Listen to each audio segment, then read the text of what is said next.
Este evento ocurrió antes de Génesis 1. Creación de los hijos de Dios en Génesis 6, 1.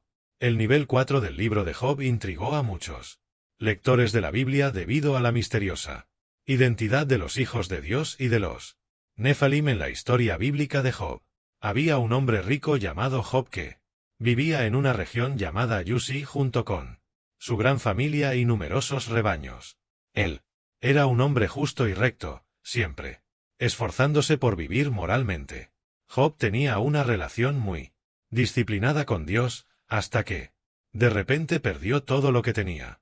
El sufrimiento fue tan grande que Job se volvió amargado, ansioso y temeroso, deseando confrontar a Dios y reclamarle. Eventualmente, Dios respondió. Job había pedido a Dios que hablara con él 36 veces y ahora su petición fue concedida. Job 38, 4-7 dice, ¿dónde estabas cuando lancé los cimientos de la tierra? Dímelo, si tienes entendimiento. ¿Quién marcó sus dimensiones? Si lo sabes, ¿quién extendió una cuerda de medir sobre ella? ¿Sobre qué se asentaron sus cimientos? ¿O quién puso su piedra angular, mientras las estrellas de la mañana cantaban juntas y todos los hijos de Dios gritaban de alegría? Leemos que mientras las estrellas de la mañana cantaban juntas, todos los hijos de Dios gritaban de alegría. Es evidente que los seres angelicales, llamados estrellas de la mañana e hijos de Dios, presenciaron la creación de la tierra, y celebraron el poder y la gloria de Dios y su sabiduría en el proceso. Los ángeles caídos son mencionados raramente en la Biblia porque la mayoría de los ángeles en el cielo nunca cayeron en desgracia, ni se fueron al lado oscuro. Sin embargo, algunos eligieron seguir ese camino. Estos ángeles caídos no mantuvieron su estado original, lo que significa que no siguieron el propósito para el cual fueron creados. Los ángeles fueron hechos para estar en el cielo con Dios, alabándolo y cumpliendo sus mandamientos. Al igual que los humanos, fueron creados para glorificar a Dios, pero los humanos fueron destinados a vivir en la tierra, no los ángeles. No obstante, estos ángeles dejaron su estado original en el cielo, eligiendo rechazar el plan de Dios para sus vidas al ejercer su libre albedrío. Según la Biblia, estos ángeles son llamados ángeles caídos, porque abandonaron el cielo. ¿Qué pasó con estos ángeles? De acuerdo con la Biblia, 2 Pedro 2, 4 dice, porque si Dios no perdonó a los ángeles cuando pecaron, sino que los envió al infierno, colocándolos en cadenas de oscuridad para ser guardados para juicio. El líder de estos ángeles es Satanás, que se transforma en un ángel de luz. El diablo conspiró contra Dios, su creador, y él y los ángeles que lo siguieron perdieron la batalla. ¿Qué sucede después de que los ángeles caídos dejan el cielo? Según Mateo 25, 41, el fuego eterno del infierno fue preparado para el diablo y sus ángeles. En otras palabras, el infierno nunca fue planeado para una sola persona, aunque Judas y otros inevitablemente acabarán allí al final. Satanás y los ángeles caídos fueron los destinatarios previstos del infierno. El infierno fue creado en el cielo como el castigo final para los líderes de la gran rebelión. Pero el Señor permite que otros de las naciones que Él juzga vayan allí también, debido a la elección del libre albedrío y a la responsabilidad dada por Dios a los humanos para elegir su destino eterno, sea cielo o infierno. Y es para el infierno que Satanás y los ángeles caídos, 1/3 de aquellos que se rebelaron con él, irán. Al final de todo, Dios desatará su ira sobre aquellos que se rebelaron contra él, y Satanás y los ángeles caídos no escaparán ilesos. Vemos aquí que los ángeles caídos existen, aunque la caída en desgracia es un concepto difícil para algunos de nosotros entender. Nos gustaría creer que los ángeles no pueden caer, pero la historia bíblica prueba lo contrario. Se sabe que los ángeles caídos son 1/3 de las huestes angelicales que siguieron a Satanás en la gran rebelión e intentaron derrocar a Dios y su trono para tomar el control del cielo. Sabemos también que el intento fue un fracaso colosal y que Satanás y sus ángeles rebeldes fueron expulsados del cielo. Algunos ángeles caídos están ahora en el infierno, mientras que otros que estaban en la tierra siguen sus propios caminos. Según Génesis 6, los ángeles caídos se casaron con humanos y tuvieron hijos gigantes con mujeres humanas. Génesis 6, 1-4 dice, cuando los hombres comenzaron a multiplicarse sobre la faz de la tierra y les nacieron hijas, los hijos de Dios vieron que las hijas de los hombres eran hermosas y tomaron para sí esposas de entre todas las que eligieron. Entonces el Señor dijo, no contenderá mi espíritu con el hombre para siempre, porque ciertamente él es carne, sus días serán 120 años. Los Nefalim estaban en la tierra, en aquellos días y también después, cuando los hijos de Dios se unieron a las hijas de los hombres, y tuvieron hijos con ellas. Ellos eran los héroes de la antigüedad, hombres de renombre. La Biblia dice que los hijos de Dios se casaron con las hijas de los hombres. Podemos deducir por qué Satanás envió a sus ángeles para casarse con mujeres humanas, ya sea directamente o indirectamente. Satanás intentó corromper el acervo genético de la humanidad con corrupción satánica, plantando algo semejante a un patógeno genético para hacer a la raza humana incapaz de generar la semilla de la mujer que el Mesías prometido en Génesis 3:15. Pero, ¿quiénes eran los hijos de Dios? Tanto en el judaísmo precristiano como en la Iglesia primitiva se creía que los hijos de Dios eran seres espirituales o ángeles que tomaron esposas humanas y dieron a luz gigantes conocidos como Nephilim. Las tres principales perspectivas sobre la identidad de los hijos de Dios son las siguientes, que eran ángeles caídos, que eran gobernantes humanos poderosos o que eran descendientes piadosos de Set que se casaron con descendientes malvados de Cain. La creencia tradicional es que los hijos de Dios eran seres sobrenaturales que tuvieron hijos con mujeres humanas, resultando en los Nefilim. Aquí están las razones que apoyan esta interpretación. La expresión hijos de Dios en el Antiguo Testamento siempre se refiere a los ángeles, lo que apoya esta idea. En Job 1:6 leemos, un día, los hijos de Dios, ángeles, vinieron a presentarse ante el Señor, y Satanás, el adversario acusador, vino también con ellos. Job 2:1 también dice, otro día, los ángeles, los hijos de Dios, vinieron a presentarse ante el Señor, y Satanás, el adversario acusador, también vino a presentarse ante el Señor. Job 38:7 afirma, mientras las estrellas de la mañana cantaban juntas y todos los hijos de Dios, ángeles, gritaban de alegría.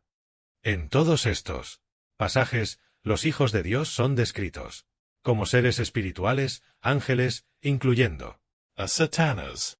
Las frases usadas en Job sugieren que Génesis 6 se refiere a estos espíritus. Angels. Génesis 6:1-2 contrasta a los hijos de Dios con los hombres, indicando que estos seres no son humanos. Génesis 6:1 dice, cuando los hombres comenzaron a multiplicarse sobre la faz de la tierra y les nacieron y ya. La palabra hebrea para hombre es un término genérico para la humanidad, como se usa en Génesis 5:1-2. Los hijos de Dios se contrastan con los hombres, por lo tanto, los hijos de Dios eran diferentes de los hombres y se casaron con las hijas de los hombres, por lo tanto, los hijos de Dios deben ser algún tipo de ser no humano. El contexto indica que los Nefalim eran la descendencia resultante de la unión entre seres espirituales y humanos. Los Nefalim o caídos en Génesis 6:4 son figuras misteriosas, los hombres poderosos de la antigüedad, hombres de renombre. El texto no explica cómo los Nefilim se convirtieron en los Nephilim. Estaban en la tierra en aquellos días, y también después, cuando los hijos de Dios se unieron a las hijas de los hombres y tuvieron hijos con ellas, dice el texto. Pero, ¿por qué se mencionan los Nefilim en Génesis 6, junto al matrimonio entre los hijos ¿De Dios y las hijas de los hombres? No. Está claro cómo estos hombres de renombre surgieron. Si no fueran el resultado de la unión entre seres espirituales y humanos. Judá probablemente interpreta Génesis 6, 1-4 como una referencia al matrimonio entre seres espirituales y humanos. Judá 6 menciona a los ángeles que no guardaron sus posiciones de autoridad, sino que abandonaron su propia morada. A menos que Judá se refiera a un evento desconocido, parece que está hablando de los ángeles que dejaron el cielo para vivir en la tierra, como se describe en Génesis 6, 1-4. Estos argumentos apoyan la visión tradicional de que los hijos de Dios se unieron con mujeres humanas y dieron a luz a los Nefalim. Aunque esto pueda sonar extraño a los oídos modernos, lo mismo se puede decir sobre muchas partes de la verdad bíblica, que es más extraña que la ficción y el mundo que Dios creó es muy diferente de lo que generalmente creemos. Los hijos de Dios vieron que las hijas de los hombres eran hermosas. Es más preciso entender a los hijos de Dios como ángeles demonios en rebelión contra Dios o hombres poseídos por demonios, mientras que las hijas de los hombres son mujeres humanas.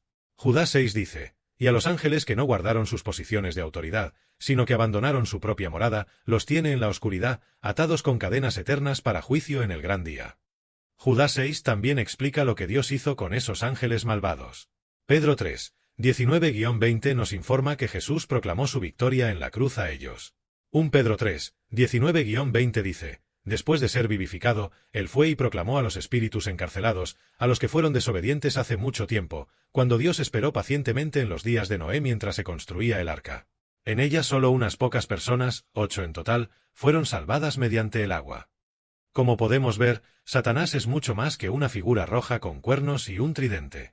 Él es un antiguo ser con verdadero poder espiritual que utiliza con propósitos malignos y egoístas. Tiene una hostilidad especial hacia los cristianos y busca destruirlos. Aquí hay 3 verdades importantes para recordar al lidiar con esta realidad espiritual. Primero, es un grave error considerar a Dios y al diablo como opuestos equivalentes. Esto le da a Satanás mucha más importancia de la que merece. La diferencia de poder entre Dios y Satanás es como la de un creador infinito y su creación. No importa cuán astuto o poderoso Satanás se vuelva en su rebelión contra Dios, nunca podrá igualar el poder de quien lo creó. En resumen, ningún ser angélico, caído o justo, puede competir con el poder y la fuerza de Jesús. Por otro lado, subestimar el poder de Satanás también es un error peligroso. No es más fuerte que Dios, pero es más fuerte que nosotros. Durante milenios, Satanás ha estado creando oscuridad y maquinaciones malvadas. Es un mentiroso y manipulador hábil con un poder que ningún mortal humano puede igualar. Pero, aunque debemos ser cautelosos con Satanás, no necesitamos temerle. Ni siquiera sabemos su verdadero nombre. Creo que esto es intencional, una manera sutil de mostrar que no es una amenaza tan grande para Dios como para que merezca que conozcamos su nombre. La derrota de Satanás fue predicha desde el principio. En los primeros capítulos de Génesis, Dios declara la derrota de la serpiente, incluso después de haber engañado a Adán y Eva. Esto es lo que Dios le dice a la serpiente, y vemos esta promesa cumplida en el sacrificio de Jesús. A pesar de sufrir un golpe fatal, Jesús aplastó la cabeza de la serpiente al entregar su espíritu. Y esperamos ansiosamente el día en que esta promesa se cumpla por completo. Debemos estar preparados para la guerra espiritual.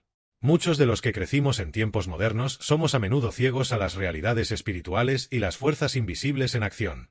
Aprendemos sobre ellas en los libros, hablamos sobre ellas, pero pocos de nosotros realmente interactuamos con ellas. Hacerlo puede exponernos a ataques espirituales. La manera más rápida de perder una batalla es no darse cuenta de que estás en una.